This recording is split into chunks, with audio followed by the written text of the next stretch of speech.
Bonjour à toutes et à tous, chers amis téléspectateurs de Eden Télévision, auditeurs de Diaspora FM. Bienvenue à ce numéro de votre émission, l'entretien du dimanche. Vous l'aurez constaté, nous sommes sortis de notre confort habituel pour nous retrouver dans une ferme, quelque part dans la commune de Zé, dans le village de Wawata. Exceptionnellement, nous l'avons fait parce que la personne ou la personnalité qui nous reçoit ici mérite un tel sacrifice.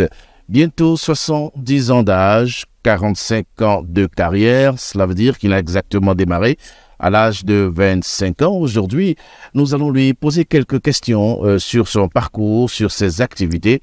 Ce ferait donc que nos conditions nous amènent quelquefois à rigoler, à transpirer et même à changer d'humeur, pourquoi pas.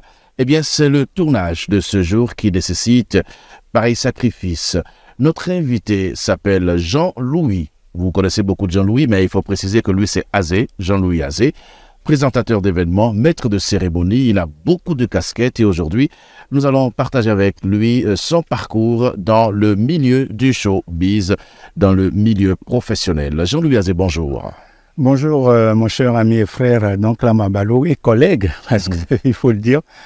On fait du chemin ensemble. Je voudrais vous dire merci et remercier surtout votre audimat, vos téléspectateurs qui ont sacrifié leur précieux temps pour suivre cette émission.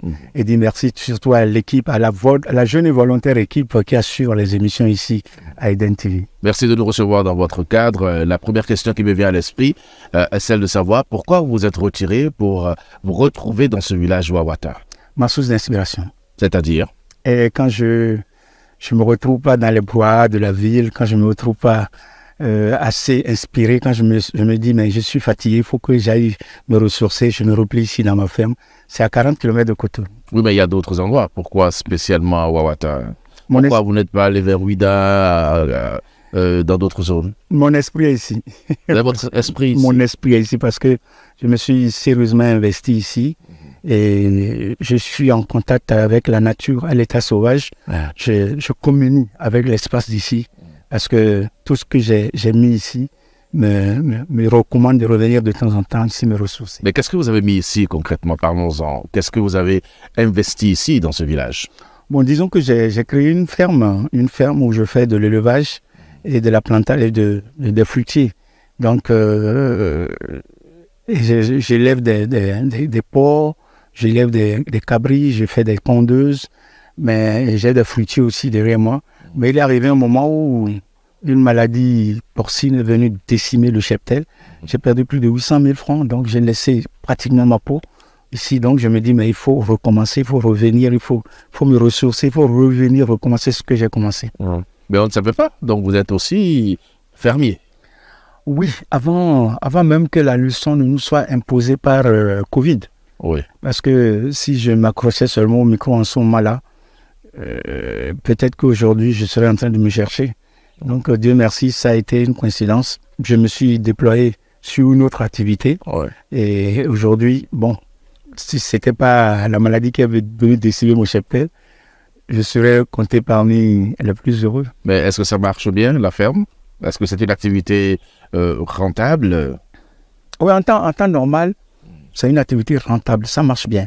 Mais avec les difficultés que j'ai connues par rapport à la maladie porcine dont je vous ai parlé, par rapport au Nigeria qui est venu nous imposer un rythme de vente des œufs, parce que nous, quand on faisait, excusez-moi de le dire, quand on faisait le plateau à 2200, le Nigeria le faisait à 1500. Donc, on a été obligé de fermer baraque. Donc, j'ai cessé avec les pondeuses, j'ai cessé avec les porcs, c'est seulement les cabris qui sont là en ce moment. Mais je suis en train de me réadapter pour les bicyclettes. D'accord. C'est important d'ouvrir cette parenthèse et de la refermer aussitôt parce que beaucoup ne comprennent pas que en dehors de leurs activités traditionnelles, il est important de faire quelques activités connexes pour pouvoir tenir plutôt, parce que là, vous allez avoir 70 ans, Jean-Louis Azé. Oui, dans le 5 mai. C'est beaucoup. Le 5 mai. Le 5 mai prochain, vous avez 70 ans. Alors, quel est votre état d'esprit? Qu'est-ce que ça vous fait de savoir que vous aurez 70 ans? Je suis dans un état d'esprit comme tout jeune. C'est-à-dire? Tant qu'on n'a pas 77 ans, on n'est pas encore vieux. Mais ça, c'est une littérature. Ça, c'est en chantant qu'on le dit. Vous voyez la réalité? Mais à mon niveau, c'est vérifié parce que les les personnes âgées de 70 ans aujourd'hui sont, excuse-moi de te le dire, sont à 3 pieds, comme on dit. Okay. Beaucoup sont à 3 pieds, beaucoup tiennent la canne. Oui. Mais moi, je suis encore inspiré, je suis encore au micro, je suis prêt à sautiller, à gambader, à animer, à présenter. J'ai encore l'énergie, la force nécessaire qu'il faut, comme toi. Mais c'est vrai que je n'accepte plus toutes les animations, toutes les présentations, parce qu'il y a des jeunes qui arrivent, il faut leur libérer l'espace. Mais ce que je dois animer, je l'anime. Donc, je suis dans cet esprit jeune jusqu'à présent. Mais est-ce qu'à 70 ans, Jean-Louis Azé, vous avez le sentiment d'avoir tout fait? Je dirais non, parce que je n'ai pas fini. Parce que quand je regarde la génération qui monte, qui arrive, il y a encore du travail à faire. Et tant que ce travail n'est pas fait, aussi bien ma génération que la tienne, excuse-moi de te tutoyer, mon DG, nous avons encore du boulot. Nous avons encore du boulot parce que la présentation de spectacle, c'est pas ce à quoi nous assistons aujourd'hui. Nous voyons à l'écran, même si nous ne nous sommes pas déplacés, nous voyons l'écran dans d'autres pays, comment ça se passe, même au Togo à côté, en Côte d'Ivoire, au Cameroun, nous voyons comment ça se passe. C'est pas ça. C'est pas ça. Donc, on n'a pas accompli notre mission. Aussi bien votre génération, quand je dis votre génération, c'est les Davi, Chris Mastadani, c'est Veni Venance, c'est Steve Fascia, c'est enfin toute la génération. On n'atteint pas 10. Hein. Nous avons encore du boulot, DG. Nous avons encore du boulot, donc on a encore du boulot. D'accord. Ben, ça, c'est en général, mais c'est vrai qu'on va revenir sur votre cas particulier parce que c'est ça qui nous mobilise aujourd'hui. Vous avez 70 ans, je le dis d'emblée, et puis dans les 70 ans, vous en avez consacré 45 à la scène. Alors, comment ça a commencé, Jean-Louis Azé? Comment êtes-vous arrivé au micro sur scène? Comment excuse-moi de te tutoyer, parce que... Il n'y a pas de souci. Comme je l'ai dit, c'est totalement relax. On est dans un décor exceptionnel, donc émission exceptionnelle. On y va, Jean-Louis Azé. Il paraît que ceux qui sont prédestinés au micro passent par la série A. Je n'ai jamais fait la série A. J'ai fait la G2, moi. D'accord. La preuve, j'ai été employé à la SBE en tant que comptable. D'accord. Mais j'ai reçu une éducation très rigoureuse de la part de ma tendre et pauvre maman, paix à son âme. Elle était enseignante. Donc, au bout de la chicotte, il y avait le français. À la maison, partout où nous passons. Donc, c'est elle qui a fait que j'ai cultivé cette aptitude à parler français. Donc, quand j'ai été embauché, même avant d'être embauché, il faut dire que j'ai pris part des étapes. Quand je suis rentré au pays avec le bac G2, j'ai commencé par l'enseignement, puisqu'il n'y avait pas d'emploi. Vous avez enseigné? J'ai enseigné. Vous avez enseigné quelle matière? Correspondance commerciale, français et je crois c'était commerce. Ouais. D'accord. Dans des collèges techniques privés de la place, au niveau de Bégamé. À Cotonou. À Cotonou. Donc, c'est en postulant que finalement, en 77, la SBE m'a recruté. Caissier guichetier. Et à ce stade-là, j'ai continué tout doucement, pas approcher le micro. Et l'année d'après, j'ai été affecté à Natitemou, où j'ai eu la chance, je voudrais rendre hommage à ce personnage, un personnage très important de la culture béninoise, Pierre Gassabouté, qui m'a permis d'affronter, d'haranguer le public. C'était au cours d'un de ces spectacles à Natitemou un soir, au foyer Abdoulaïssa, et il m'a dit, j'ai appris qu'il a un spectacle. Et comme moi, j'approchais du tout et je tutoyais un peu le micro, je me suis rapproché de lui, il a dit, mais vous avez quelqu'un pour vous introduire? Parce qu'à Lomé, où j'ai fait mes études secondaires, je voyais un certain Hadi Komlan, qui animait à la maison du RPT. De temps en temps, j'allais l'aider. Il a dit, mais vous avez quelqu'un pour vous aider? Il a dit, non, mais comment ça se fait? Je lui ai décrit ça un peu. Il a dit, il m'a accordé ma chance. Et pour la première fois, en 79, j'ai pris le micro, j'ai rendu une foule, j'ai présenté un artiste à la satisfaction de l'artiste. Donc c'est un artiste qui vous a donné votre première chance de Pierre Dassabouté. C'est pourquoi les artistes, jusqu'aujourd'hui, je les respecte. D'accord. Je les respecte. Ils m'ont accordé à travers Pierre Dassabouté la chance de ma vie, d'évoluer et d'embrasser une carrière. J'avais la passion. Je suis arrivé par passion. J'avais la passion. Je voulais. Vous avez été curieux. Très curieux. Je voudrais savoir où je pourrais aboutir. Et dans la période, j'étais le seul à vivre de ça. Parce qu'après cette étape de Nati Tengu, je suis entré, on m'a affecté à Lokossa, à Boycon. J'ai rompu les amas avec la SBE. Je me suis dit, je peux vivre de ça. Donc en fait, vous avez cessé toute activité professionnelle.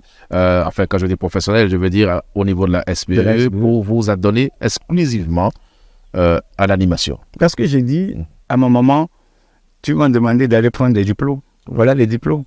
Mais je ne me sens pas dans cette profession de bureaucrate.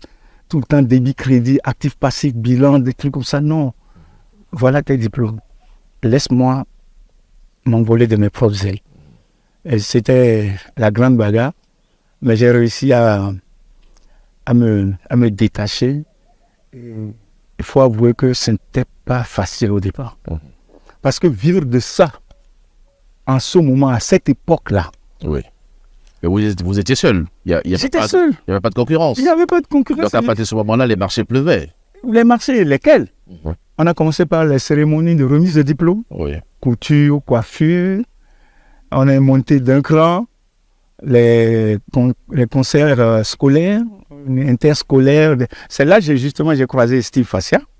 À Papa, au cours d'un concert, du truc est difficilement. Je l'ai remis le micro, mais aujourd'hui. Non, mais dites-nous, parce que Steve Fassia a l'habitude de faire ce témoignage-là. Vous nous avez dit là en direct que votre première chance vous a été donnée par un artiste, et vous-même, vous avez donné à Steve Fassia sa première chance aussi, mais dans un contexte un peu plus particulier.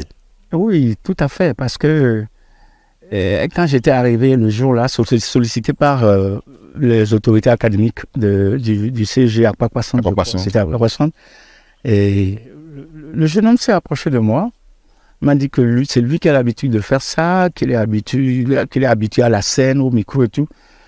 Il a dit, je vous ai jamais vu faire ça, mais prenez l'accord de ceux qui m'ont invité. Il a dit non, il insistait. Il s'est pratiquement mis à genoux pour prendre le micro. À un moment donné, je me suis dit, mais qu'est-ce qui se passe? Je ne savais pas que c'était le bon Dieu, le Saint-Esprit qui laissait une ouverture à ce garçon-là. Et je me suis entêté, je lui ai laissé le micro. Mais là, moi-même, j'étais épaté. J'étais épaté. Il m'a agréablement surpris. Je me suis dit, mais attends, donc, je n'étais pas seul sur le marché alors. Et ils étaient deux. Il y avait un DJ, je ne me rappelle plus son nom, et il y avait lui. Alors, à partir de cet instant-là, on s'est partagé Cotonou. Et lui et le DJ se sont occupés de Akpakpa. Oui. Et moi, je régnais maître absolu de l'autre côté des deux ponts. C'était deux ponts à ce moment-là. Donc, je me suis dit, l'histoire de Steve et moi, il faut dire que quand c'est tracé, quand le destin l'a tracé, on ne peut pas éviter. J'aurais pu éviter de lui remettre le micro jusqu'à la fin du spectacle. Peut-être qu'il ne serait pas ce qu'il est aujourd'hui. Il a toujours fait le témoignage. Et je lui dis merci infiniment, Steve. Merci pour mes chers toi, pour ce témoignage que tu as toujours. Oui, mais ce que vous avez fait à l'époque, Jean-Louis Azé, est-ce que vous pensez que aujourd'hui, c'est encore possible de le faire? C'est-à-dire qu'on se retrouve dans un environnement où un jeune, un kidam que vous ne connaissez de nulle part, vient vous voir et vous demande de lui laisser le micro, ne serait-ce que pour une petite prestation. Vous pensez que c'est encore possible de le faire aujourd'hui dans le contexte actuel? Ce ne serait pas possible parce que le milieu est infesté. Le milieu est infesté carrément? Non, c'est un constat que j'ai fait. Le milieu est infesté. Par qui? Il y a quoi? Il y a quoi? Il y a la haine, l'envie, la jalousie. On ne s'aime pas entre nous. On ne veut pas que les autres avancent. On se dit, vous êtes d'une autre époque. Non. Non. Non. Moi, j'ai continué pas tendre la main aux jeunes. Quand je me retrouve sur un spectacle, il y a des jeunes autour de moi, même si ils ne me sollicitent pas, moi-même je les provoque. Je les appelle. J'ai dit, où prendre le micro? Mais est-ce qu'ils vous donnent satisfaction? Franchement. Dites-nous franchement, sans langue de bois, lorsque vous prenez ce risque, parce que c'est un risque que vous prenez. Est-ce que vous avez satisfaction? Parce qu'à l'époque, Steve, vous avez satisfait vous. Absolument. Est-ce qu'aujourd'hui, vous avez satisfaction, Jean-Louis Azé? Non.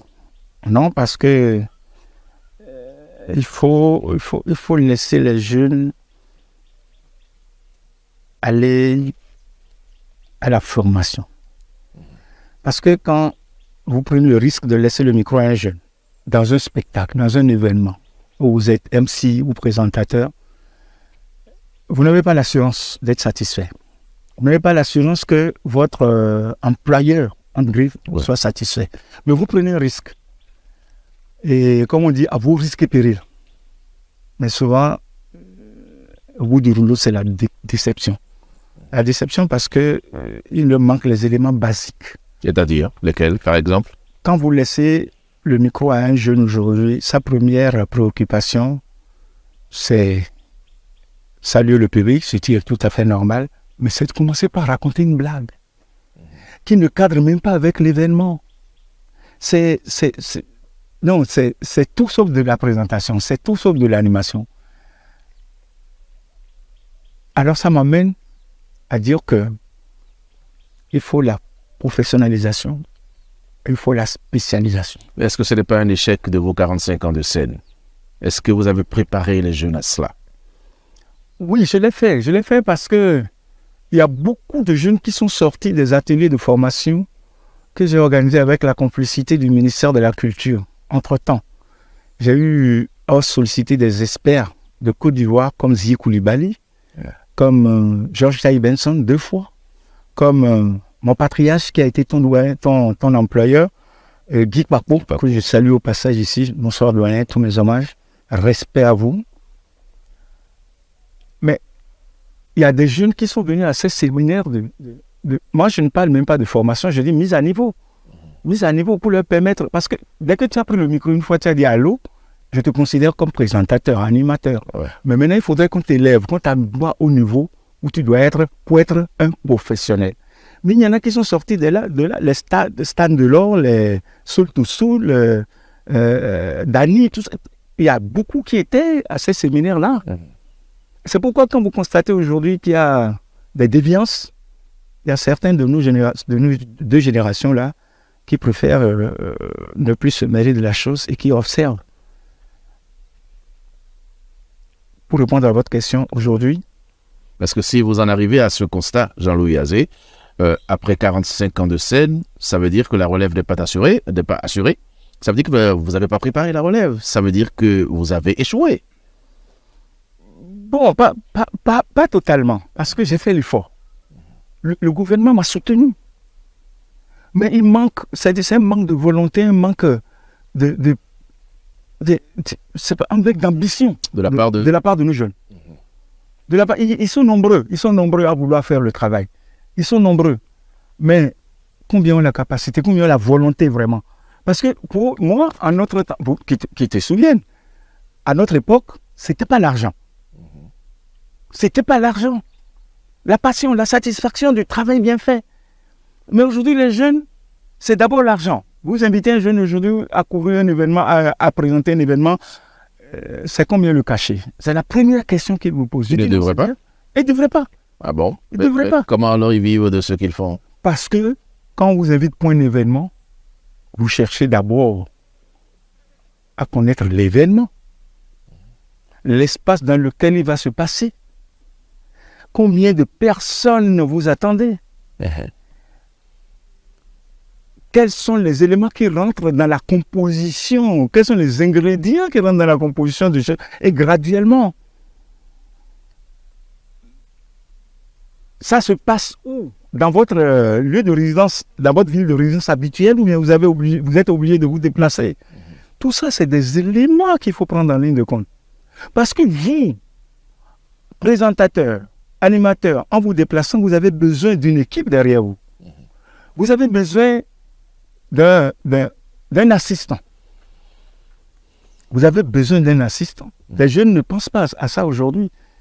Parce que vous voyez un jeune aujourd'hui en pleine présentation qui se balade sur la scène, qui se balade dans le public avec une bouteille de bière en main, et dès que la séquence qu'il a annoncée finie, il court avec la bouteille en main, l'artiste qui vient s'appelle et puis il balance. C'est pas professionnel, monsieur Donkama Balo. C'est celui qui vous appelle, monsieur Donkama Balo. J'ai un mariage. Je voudrais que vous puissiez me gérer ça. Il vous a donné du boulot. Aujourd'hui, vous avez les réseaux sociaux qui peuvent vous aider à vous renseigner. Google et tout ça là. Mais en notre temps, vous allez faire des recherches. Les deux composantes du mariage. D'abord, individu. Les deux composantes du mariage, les familles. Vous devez aller chercher des renseignements jusqu'au fin fond pour pouvoir présenter ce mariage-là. Et les gens vont se lever, ils vont se dire, monsieur, vous êtes allé vous renseigner où? Ouais. C'est vrai que vous êtes vous-même une école, Jean-Louis Azé, mais beaucoup de jeunes vous reprochent d'avoir pas ouvert une école de formation. Est-ce que dans la profession d'animateur, de présentateur, on a besoin d'aller à une école formelle de formation pour avoir un parchemin? Et je ne pense pas. Je ne pense pas parce que c'est les démarches que mènent les jeunes dames aujourd'hui. Ouais. Elles veulent savoir. Elles veulent maîtriser le boulot. Il n'y a pas une école qui nous forme. Et nous n'avons vraiment pas besoin d'une école. Prenez vos dévanciers. Et puis, nous avons des fêtières au niveau des animateurs. Vous voulez dire des organisations fêtières, qui se battent, qui organisent des séminaires de formation, qui organisent des masterclass. Mais la plupart de ces jeunes, on ne les voit pas. Ils ne sont pas intéressés. Et justement, je vais plonger dans votre rivière directement en me disant que vous avez initié un masterclass. Ouais, after work. Ouais. C'était une aubaine pour la jeunesse qui veut vraiment apprendre notre métier. Vous investissez le personnel, le matériel, vous-même. Vous mettez tout en place pour que nous ayons quand même de la matière pour les jeunes qui veulent être animateurs ou présentateurs ou MC. Mais personne n'arrive. Moi, je me rappelle, quand vous m'avez reçu, il y avait combien de jeunes là? Il y en a qui se sont déplacés. Je salue Toko Dagba qui a fait le déplacement depuis Nati Tengo. Je salue l'autre qui est arrivé du Zou. Mais eux veulent, ils veulent farouchement apprendre, ils veulent savoir. Mais ceux qui sont à côté de nous, qui se disent MC, présentateur, animateur, ils ne sont pas venus. Et comme ça, monsieur Donkama, vous voulez qu'on maîtrise le boulot. Comment? C'est pourquoi j'ai dit, au cours d'une de nos discussions, j'ai dit, il faudrait que nous, de la deuxième génération, enfin la première et la deuxième génération, n'attendons pas 10 aujourd'hui, il faudrait que nous nous retrouvons pour donner une orientation en animation live au Bénin. Au fait d'être MC. Il faudrait qu'on donne une... Moi, j'ai compté sur les femmes. Hein. Tout à l'heure, j'ai fait allusion à ça. Oui, les présentatrices. J'ai compris que elles, leur problème, c'est paraître à la télé. Ah bon, les femmes, le problème, c'est de paraître à la télé, de faire le maquillage, qu'on les voit, animatrice, c'est tout. Mais le live, ce n'est plus tellement leur problème. Mais elles commencent, elles brillent très bien. Et après 2-3 séances, vous ne les voyez plus. Moi, je me disais, c'est peut-être leurs compagnons qui ne veulent pas qu'elles évoluent dans ce monde-là, parce que c'est quand même, il faut reconnaître que c'est un monde vicieux. C'est peut-être... Nous allons en parler tout à l'heure. C'est peut-être la maternité. Et vous nous donnerez vos expériences dans ce monde vicieux, comme vous le dites si bien. D'accord. Allez-y. Donc, moi, je comptais sur nos sœurs, mais elles aussi, très tôt, elles abandonnent. Et elles préfèrent être radio ou télé. Ouais. Donc, sur le plan de l'animation live, elles se font... D'accord. Alors, en 45 ans de scène, quels ont été vos plus grands succès, Jean-Louis Azé? Là, je me replonge dans le souvenir de votre parcours, les succès les plus éloquents que vous avez eus en 45 ans de scène. Quand j'ai commencé, il faut avouer que moi-même, je me demandais mais où j'allais. Parce que mon cachet en ce moment-là, c'était 5 000 francs. 5 000, à l'époque, c'était beaucoup. 5 000 francs. À l'époque, c'était beaucoup. C'était beaucoup. C'était 5 000. Et graduellement, j'ai commencé par être découvert par les autorités, donc les ministères, de la culture, surtout au ministère de tutelle, m'a découvert. Et le ministère de la Jeunesse m'a découvert. On a commencé par me confier des marchés. Bon. Mon premier titre, c'est animateur, présentateur de spectacles d'art, qui m'a été donné par l'actuel DC du ministère en charge de la Culture, Éric Tota, que je salue, parce qu'il a été d'un très fort soutien pour moi. C'est grâce à cela que j'ai persévéré. Je suis arrivé à ce niveau aujourd'hui. Mon DC, merci infiniment, 1000 fois merci. Et c'est lui qui a donné le titre là, et qui a rallié les animateurs au ministère de la Culture, parce que nous étions plus proches du ministère de la Culture. C'est parti de moi. D'accord. C'est parti de moi. Et après ces découvertes-là, ce qui m'a le plus marqué et qui a fait mon bonheur et le bonheur de mes proches, c'est un jour, j'étais en pleine animation à Boumé et l'ancien président Yahi Boni est arrivé et il m'a découvert, il m'a appelé, je suis allé le voir et il m'a demandé, c'est à part ce que je fais là, qu'est-ce que je fais? J'ai dit, je ne fais que ça. Il a dit, mais il m'a demandé si je veux travailler dans sa cellule de communication. Je lui ai dit, mais si c'était la volonté de la haute autorité, qui peut dire non? Si quelqu'un rentrait dans mon cœur, parce que je voulais l'approcher depuis. Oui. C'est vrai, j'ai travaillé avec Kérékou. Oui. J'ai fait la campagne avec Kérékou. Mais je ne me suis pas approché de Kérékou. Il m'a donné un micro. Kérékou, autant chaud quand on lui a lancé des cailloux, il m'a donné un micro. Je l'ai gardé jusqu'aujourd'hui. Le micro est au musée à Dadi Center à Calavi. Je l'ai exposé là, il est là. À part ça, c'est l'ancien président Yahi Boni qui m'a découvert, qui a demandé si je veux travailler avec ça. Je lui ai dit, mais si c'était la volonté de la haute autorité, ça a dit, j'étais pressé, quoi. J'étais pressé d'aller vers lui. Et il a demandé à son garde-côte de me faire venir au palais le lendemain. Et il m'a demandé si je peux, puisque c'était à l'approche des campagnes, si je peux faire venir quelqu'un qui va parler fond pour qu'on fasse la tournée dans le sud et tout cela. Et j'étais avec un de nos confrères le jour-là et je l'ai appelé aussi. Concrelat du Tempo? Concrelat du Tempo. D'accord. Concrelat du Tempo. Et le lendemain, on s'est retrouvés au palais. C'est comme ça qu'on a intégré l'équipe du palais. Moi, j'ai choisi, il m'a demandé ce que je voudrais. Après ça, je lui ai dit, mais dès que vous finissez, moi, je ne suis pas un politique. Dès que vous finissez votre mandat, moi aussi, je finis mon mandat avec vous et je continue mon chemin, je continue mes animations. Il a demandé à Concrelat ce qu'il voudrait. Concrelat, il a dit qu'il voudrait travailler à l'ERTB. Il a envoyé à l'ERTB, on lui a signé un contrat. Moi, je suis resté au palais, on m'a signé un contrat au palais. Et quand Yahi Boni finissait, j'ai fini. Vous avez fini en même temps. Donc ça, c'est l'un de vos plus grands succès. Ouais. Parce que juste après ça, il y a eu un temps mort. Parce que beaucoup ont confondu mon appartenance, ma proximité avec Yahi Boni comme... comment vous appelez ça? Un engagement politique. Un engagement politique. On m'a traité le mot, je ne l'aime pas trop. C'est quel mot déjà? Opposant. Ah, vous avez traité je vais m'opposer à quoi? Je vais m'opposer à quoi? Et à qui? Et à qui? Le jour où on a tenu une réunion à la salle du peuple, je le dis devant tout le monde. Et les opérateurs portuaires étaient invités. Et le président Talon était invité. C'est moi qui avais animé. Et quand il s'est fâché, le président Talon, il a pris ses affaires, il a quitté la table. J'ai eu la chance de le rencontrer dans le couloir parce que j'étais au palais. Je voulais rentrer dans d'autres bureaux. Quand je l'ai croisé, je lui ai demandé son numéro. Il m'a donné son numéro. C'est un 95, je l'ai conservé jusqu'aujourd'hui. Je ne peux pas m'opposer à celui-là aujourd'hui. Qu'est-ce qui nous oppose? Bien au contraire. J'aime bien ce qu'il fait. Il n'y a pas de réforme qui ne provoque pas de grincement de dents.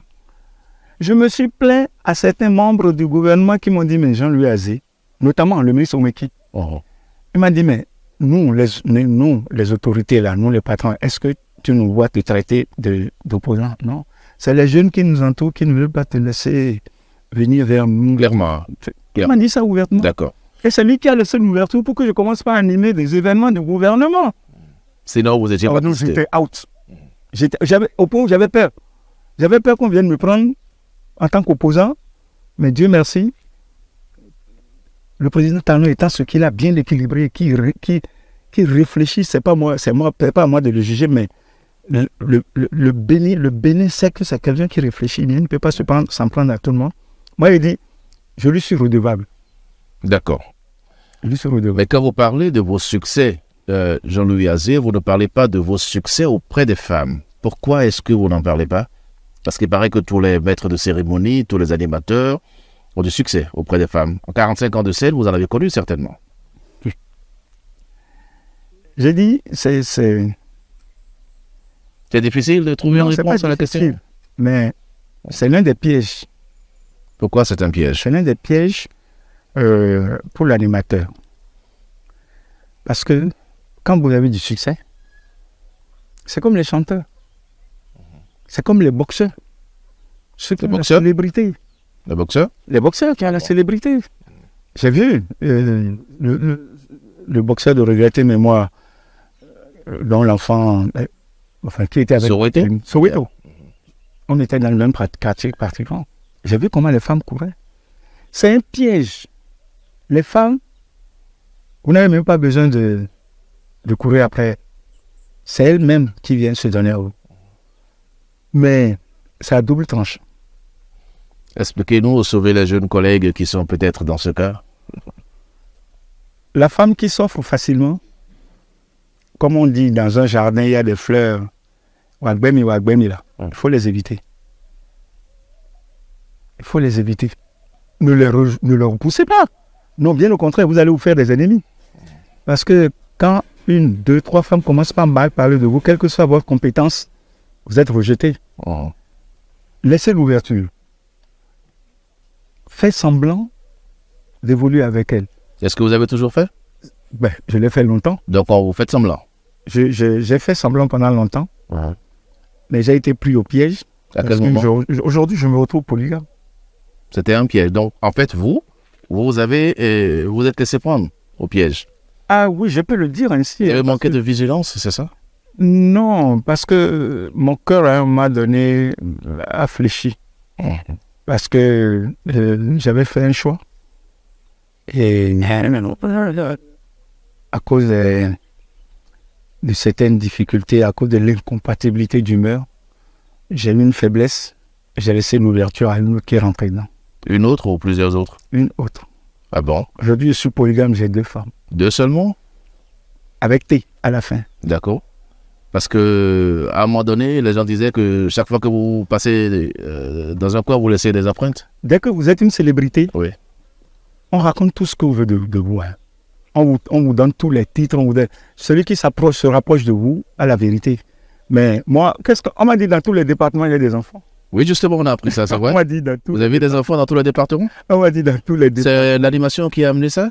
J'ai animé dans tous les départements. Je connais toutes les 77 communes Et dans chaque commune, vous avez un enfant? Et j'ai pas laissé trace. J'ai pas laissé trace. Je suis passé comme un coup de vent. Je me suis intéressé à ceux qui se sont intéressés à moi, à celles qui se sont intéressés à moi, j'ai continué mon chemin. Mais le lendemain, on dit Jean-Louis Azé est passé par ici. Ça s'est arrêté là. Ça s'est arrêté là. Mais prendre des engagements, j'ai quel budget? J'ai quel budget? Oui. Donc en fait, c'est un piège qui guette tous les animateurs. Tous les animateurs. Aujourd'hui, il y en a qui se laissent prendre facilement au piège, au point où ça les amène à dévier. Et c'est pourquoi justement quand on dit viens animer un événement, parce qu'il a besoin de ressources, tout de suite déjà il dit c'est combien le contrat. Il ne cherche pas à savoir ce qu'il a à faire. Parce qu'il a besoin d'argent, il a besoin de frais et de liquidité. Non. D'accord. Il ne faut pas se laisser prendre à ce piège-là. Il y a 2 poisons. Il y a la femme, il y a l'alcool. Il y a la femme, il y a l'alcool. Il y a le tabac aussi. C'est la même famille. Hein.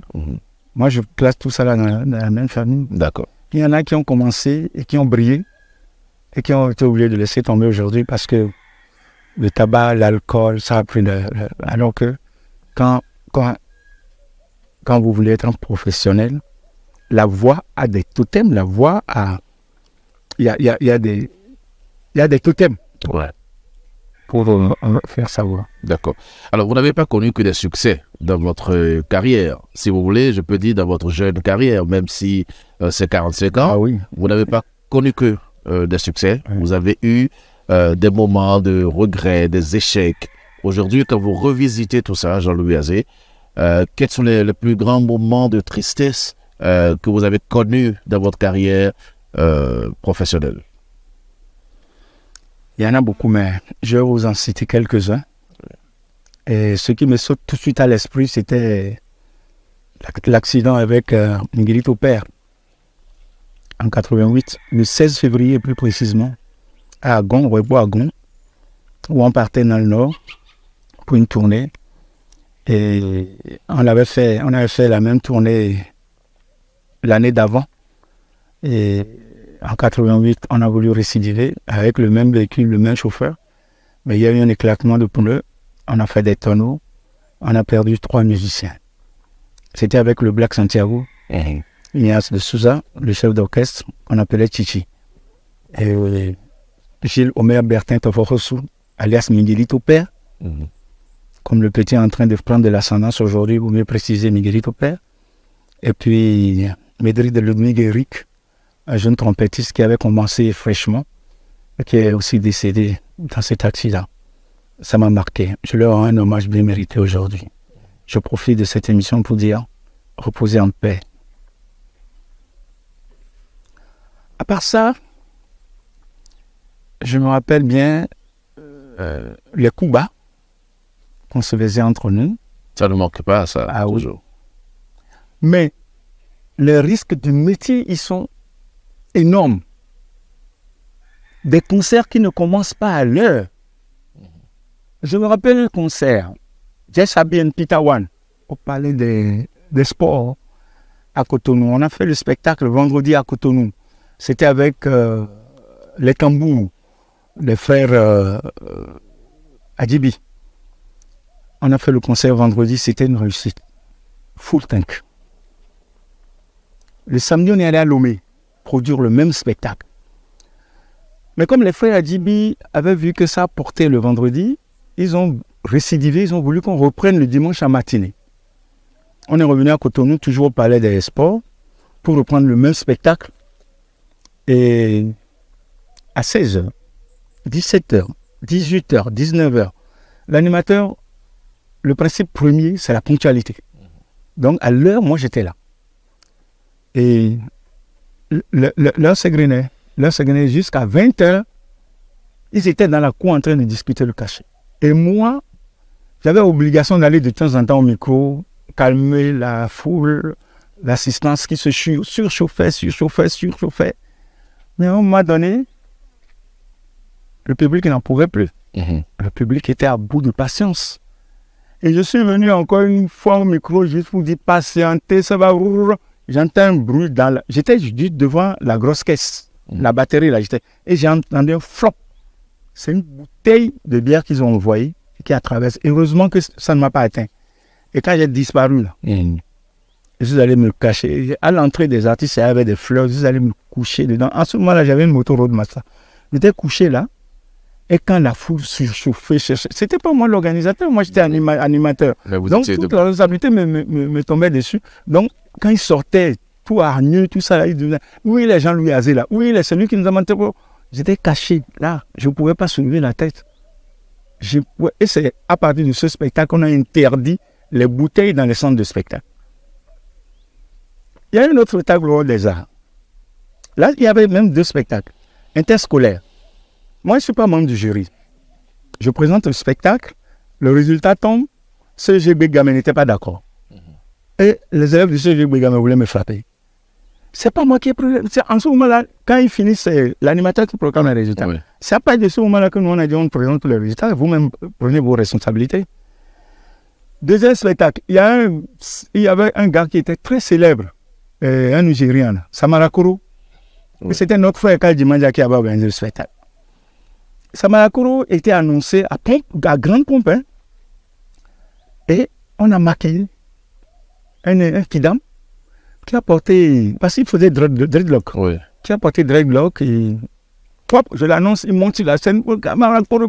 Tellement il était dans les vapes, il a mal secoué la tête et la perruque est tombée. Wow.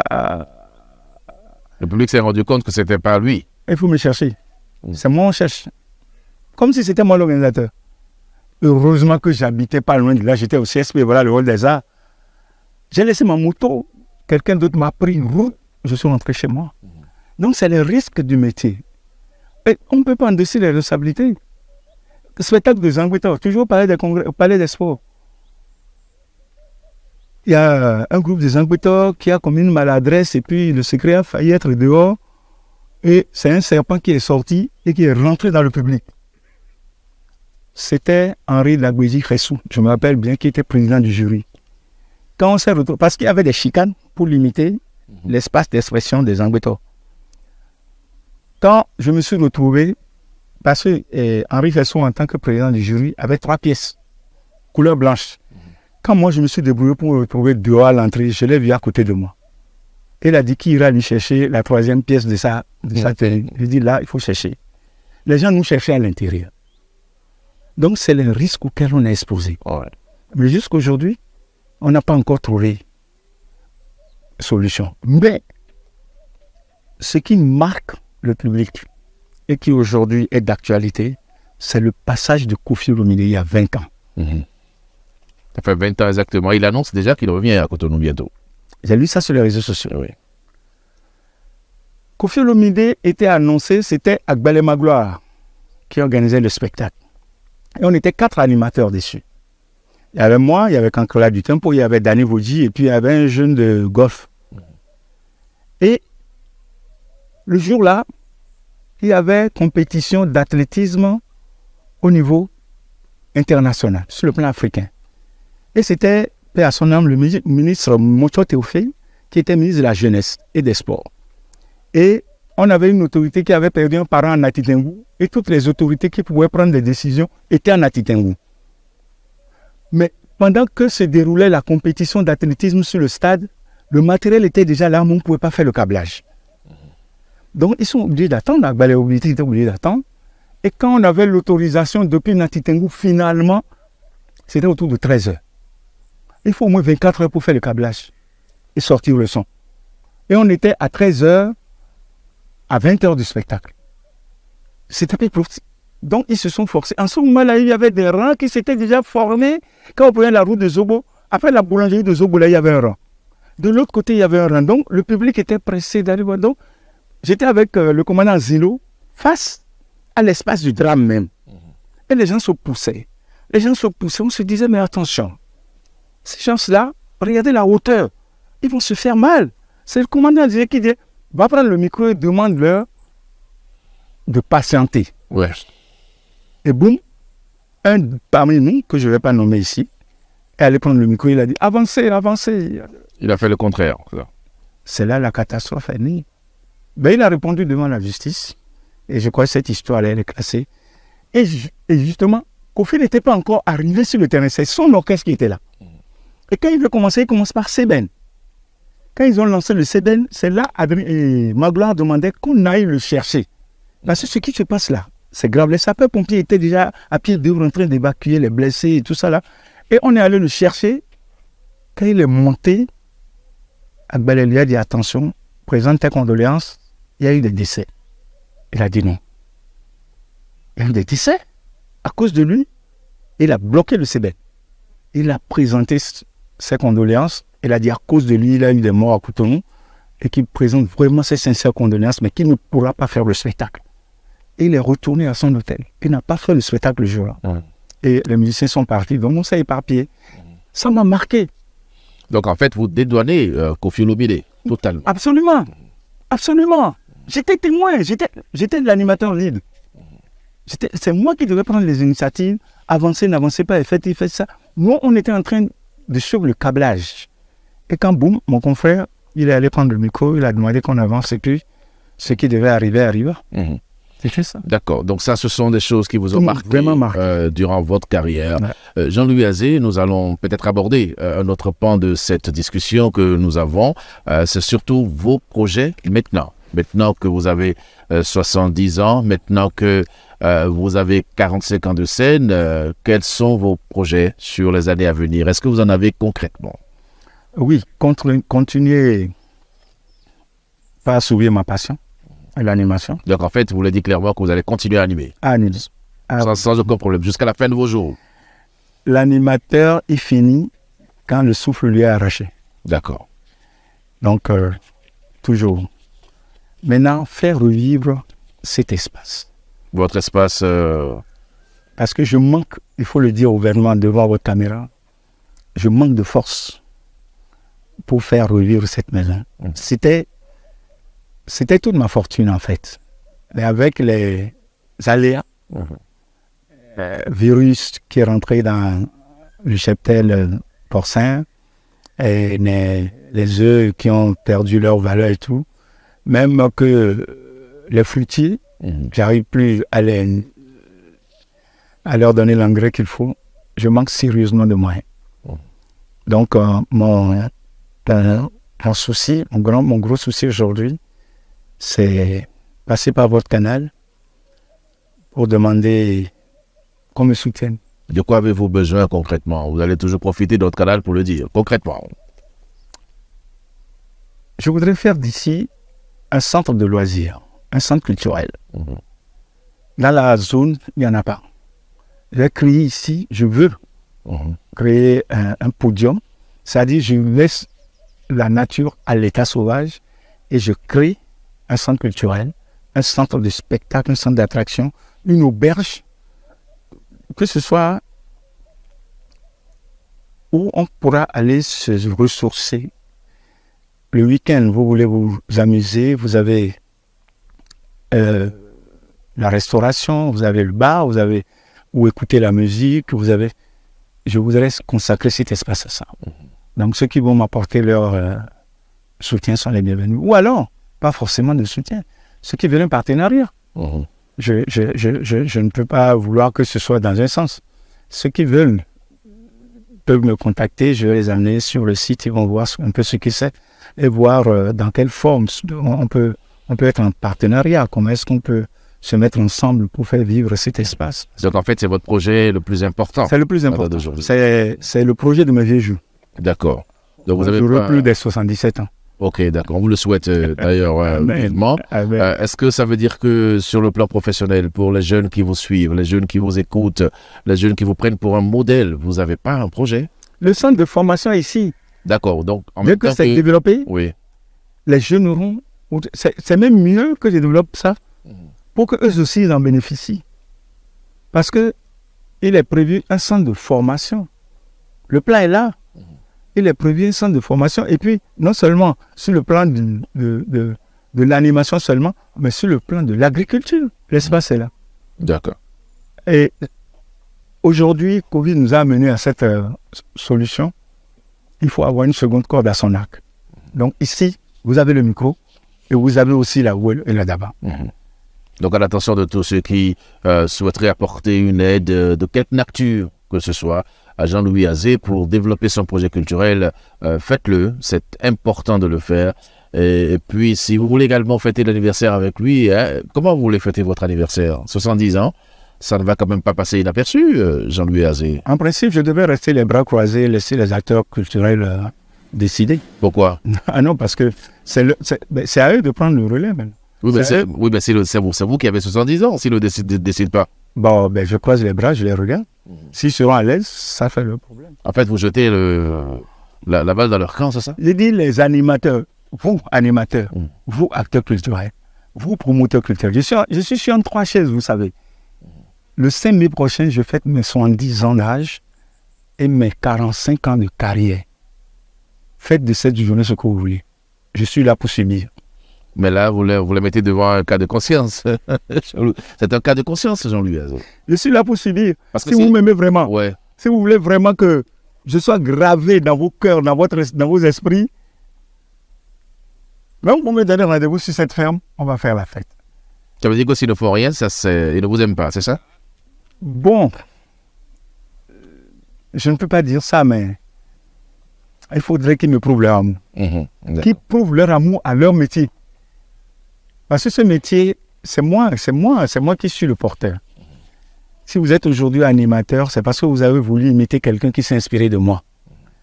Mais si vous aimez votre métier, aimez celui qui vous a introduit. Celui qui vous a introduit ce métier, aimez-le. Moi, j'ai dit, mon anniversaire, là. Je sais qu'ils vont me faire la surprise. S'ils ne le savaient pas, maintenant que toi, donc là, Mabalou, tu leur as ouvert la brèche, je crois qu'ils vont s'organiser. C'est vrai qu'il y a beaucoup d'hypocrites parmi nous. Ah ouais? Ah non, il y a beaucoup d'hypocrites. Vous en connaissez? Oh si. Et il y a beaucoup d'hypocrites parmi nous. Et puis, la jalousie à un niveau où on ne peut plus se faire confiance dans ce domaine. Mais il y en a qui sont, malgré tout, sincères, francs et honnêtes. Et quand ils t'abordent, tu sens la sincérité. Il y en a qui sont prêts à sourire avec toi dès que tu tournes le dos, tu poignardes. J'ai eu le temps de les étudier. Et surtout sur les réseaux sociaux, je n'interviens pas régulièrement, mais quand je lis entre les lignes aussi. Quand je lis leurs articles, je lis entre les lignes, je sais qui est sérieux, qui n'est pas sérieux, je sais qui est honnête, qui n'est pas sérieux. Même toi, donc là, Mabalou, tous ceux qui te caressent dans le sens du poil, ce n'est pas ceux qui t'aiment. C'est parce que tu es à ce poste-là aujourd'hui qu'on veut faire semblant de t'aimer. C'est la nature du Béninois. Mais c'est plus accentué dans notre monde, là, dans notre domaine-là. C'est pourquoi je voudrais demander. Vous avez encore le temps de vous rattraper, de vous racheter. Une seule chose. Ayez la crainte de Dieu. Ayez la crainte de Dieu, mes chers frères et sœurs. Les femmes, venez nombreuses au micro en tant que présentatrices live. Les hommes, cessez d'être jaloux, cessez d'être mesquins, soyez ouverts envers vos confrères. Vous allez voir, c'est la nature même qui va vous bénir. Ayez la crainte de Dieu, c'est le seul problème. Ayez la crainte, et j'insiste là-dessus. Tant que vous n'avez pas la crainte de Dieu, vous n'allez pas voir ce qui se passe dans l'ombre là-bas.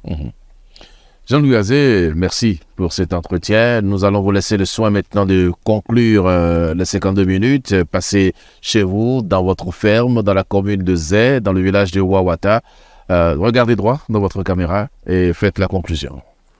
Chers amis téléspectateurs, chers consoeurs et chers confrères,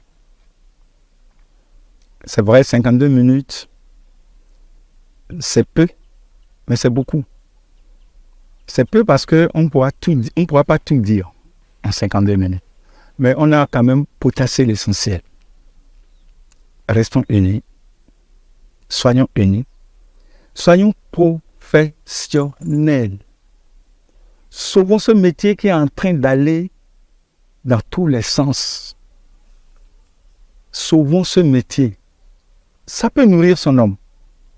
Je suis aujourd'hui ce que je suis grâce au micro. Pensons à l'avenir. Pensons à demain. C'est vrai, vous avez le micro. Mais à côté, ayez une activité. Les femmes ont compris. Elles ont créé d'autres activités à côté du micro. Nous, les hommes, moi, j'ai eu la chance de faire ça là. Et tout ce que j'ai aujourd'hui, c'est grâce au micro. Je n'ai pas grand-chose. Ben, c'est grâce au micro. Donc, je voudrais que tout le monde puisse grandir dans ce métier. Je voudrais que demain, on soit fier de dire « je suis animateur ». Aujourd'hui, on le dit, mais avec un peu de réserve. On dit « je suis animateur », mais on tique un peu. C'est pas évident. Donc, ma prière, c'est de vous encourager à aller vers le métier, à vous professionnaliser, à vous spécialiser et surtout, tous les jours que Dieu fait, on apprend. Merci. Merci Jean-Louis Azé, nous avons appris avec vous et vous faites bien de dire que tous les jours que Dieu fait, on apprend. C'est un message essentiel sur lequel nous allons remercier nos amis téléspectateurs de Eden Télévision et auditeurs de Diaspora FM. Vous l'avez compris, ce sont les 70 ans de Jean-Louis Azé, 45 ans de micro, 45 ans de scène. Il n'était pas possible pour nous de passer sous silence ce grand événement du milieu des animateurs. Le Bénin tout entier reconnaît le mérite de l'homme. On a des collègues qui pensent même qu'il est temps qu'on puisse hisser un monument au nom de Jean-Louis Azé. Il faut le dire.